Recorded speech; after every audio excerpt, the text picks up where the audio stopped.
So first crush మీ లైఫ్లో? First crush Anushka అండి. Two చెప్పాలి, హీరో కాకముందు, హీరో అయిన తర్వాత. హీరో కాకముందు అనుష్క వచ్చేసింది కాబట్టి అనుష్క, హీరో అయిన తర్వాత కూడా అనుష్కనే. It's too easy for me. మారలేదు అయితే. మీ ఇప్పుడు డైరెక్టర్ ఒక ఛాన్స్ ఇచ్చి ఎవరు హీరోయిన్ అంటే అనుష్క పేరు చెప్తారా? స్టోరీ డిమాండ్ చేస్తే అనుష్కనే పెట్టిచ్చేస్తానండి. ఆవిడ ఒప్పుకోలే కానీ.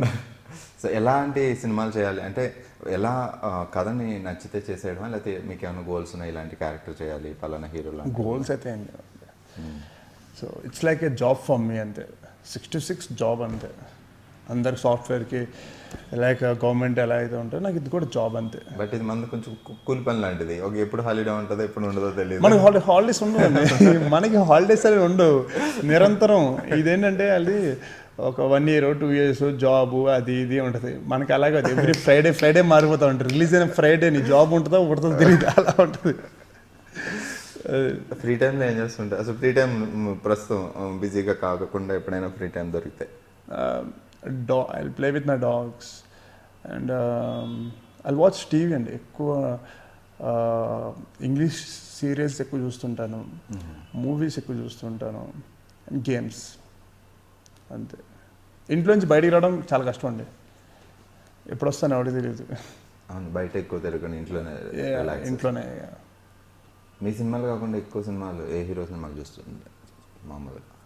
రిలీజియన్ సినిమాలు చూస్తానండి. ఇప్పుడు ఈ పట్టుమని ఏ సినిమా ఎంతమంది హీరోలు చూసుకున్నావు, 50 సినిమాలు కూడా ఎవరికి లేవు. అలా చూస్తూ కూర్చోలేం కదా. రిలీజియన్ సినిమాలు చేస్తూ ఉంటాం. మరి ఎన్టీఆర్ గారి సినిమాలు అంటే చాలా ఇష్టం నాకు. I'm huge fan of NTR గారు. ఓకే. సో దాంట్లో ఇంకేముంది. సో కాలేజ్ రోజుల్లో ఎలా ఉండేది లైఫ్? బాగా యాక్టివ్గా ఉండేవారా చదువుకునేటప్పుడు?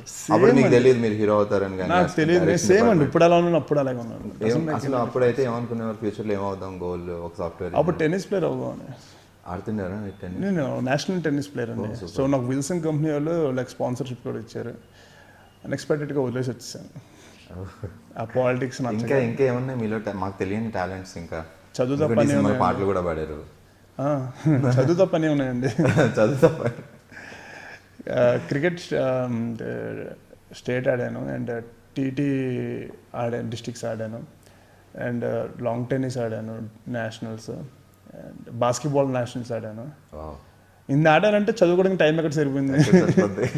బట్ ఒకటి కాన్ఫిడెంట్ ఉంటుంది, నేను నేషనల్స్ ఆడాను, ఇంటర్నేషనల్ ఆడతాను, ఏదో జాబ్ వస్తుంది పర్లేదు. అలా లేదండి. వన్స్ నాకు దాంట్లో అదే చెప్పినా కదండి, నాకు ఇది చాలా అనిపిస్తే ఐ విల్ లీవ్ ఇట్ అండి. సో ఒక దాంట్లో స్టిక్ అవుట్ నాకు బేసిక్లీ ఇష్టం ఉండదు.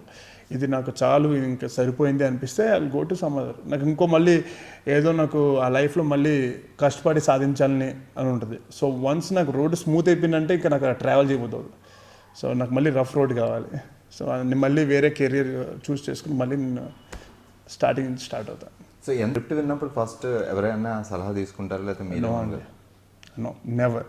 అది మా డాడీ ఒక మాట చెప్పారు ఎప్పుడు ఇండస్ట్రీకి వచ్చే కొత్తలో, నువ్వు డెసిషన్ తీసుకునేది ఎప్పుడు నీ మీద డిపెండ్ అయి ఉండాలిరా. ఇప్పుడు నేను చెప్తాను, నాకు వచ్చి స్టోరీ చెప్తావు, లేకపోతే నా దగ్గరికి వస్తావు, ఈ బిజినెస్ పెట్టమంటావు, ఏదో ఒకటి.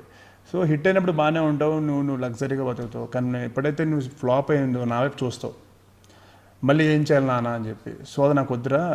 సో నువ్వు కింద పడినప్పుడు నీకు తెలియాలి నువ్వు ఎలా పైకి రావాలో.